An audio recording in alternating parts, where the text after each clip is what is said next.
Hi, my name is Katherine Jewett, and today I will be walking through the steps of experiment 2, reactions of copper and percent yield.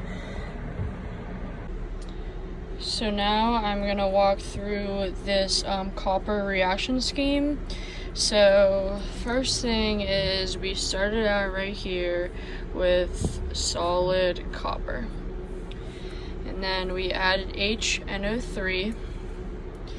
And we got copper NO3 2 and H2O liquid, and then we got NO2 gas.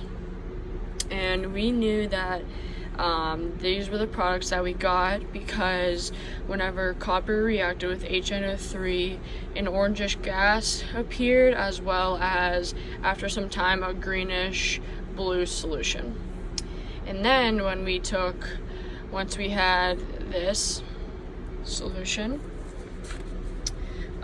we reacted it with, also this was copper, this is an aqueous solution. So then when we took this solution and we added NaO2, we got copper OH2, which was a solid, and then we also got NaNO3, which was an aqueous.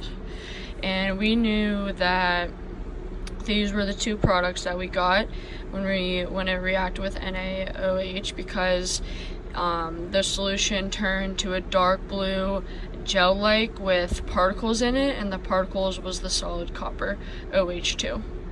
And then when we heated it up, we got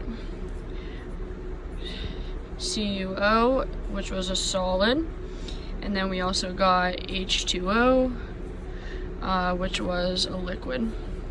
And we knew that these had to be the two products because as we continued to heat it, it kept getting darker and darker, and finally it became a black solution with some solid particles in it.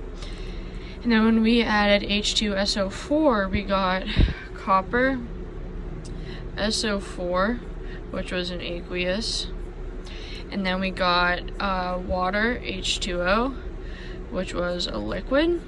And again, we knew that we got these two products because eventually, after we kept stirring with the glass stir, the solution turned to a light blue, clear-like. And then when we added the zinc, we got solid copper. Oh wait, that's wrong. We got H2, which was a gas, and then we got zinc, the 2+ charge, which was aqueous. And we got these two solutions because when we added the zinc, it got very bubbly and some gas was released, which would make sense because the H2 was a gas. And then the zinc started to turn green a little bit, and then it went to clear, like perfectly clear, with some zinc particles in it. And then also, another thing we also got was zinc SO4 aqueous solution. So here is the reaction scheme. Everything in purple has copper, and everything that's in blue does not contain copper. So now I'm going to walk through the percent yield for the reaction. So the formula is recovered mass of copper, so the final mass at the end, and then the initial mass, which was like the very first thing we did, and then multiply that times 100.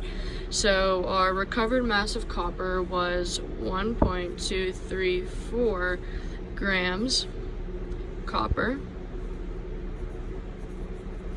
and then divided by the initial mass of copper, which was 0.4 0.498 grams copper.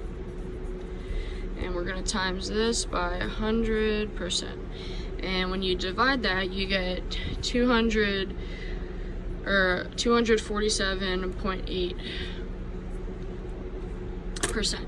And now I know that the ideal is as close to 100 as possible, which means you didn't lose anything and that you got the copper you started with after the entire reaction. You still had the exact same amount of copper, but our number was obviously much greater than 100, and we think that this could be due to whenever the final copper was weighed, it was still a little bit wet and it still had some water in it, so that would account for why it would be greater than 100.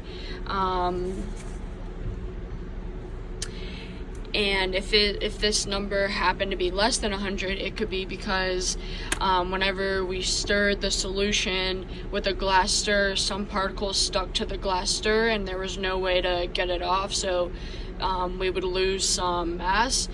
And another reason this number could be less than 100 would be because whenever we heated the solution with the capillary tube, some particles got stuck in the tube, causing it to be the yield percent to be less than 100. The resources that were used in this experiment, number 2, was this handy dandy lab notebook, as well as D2O.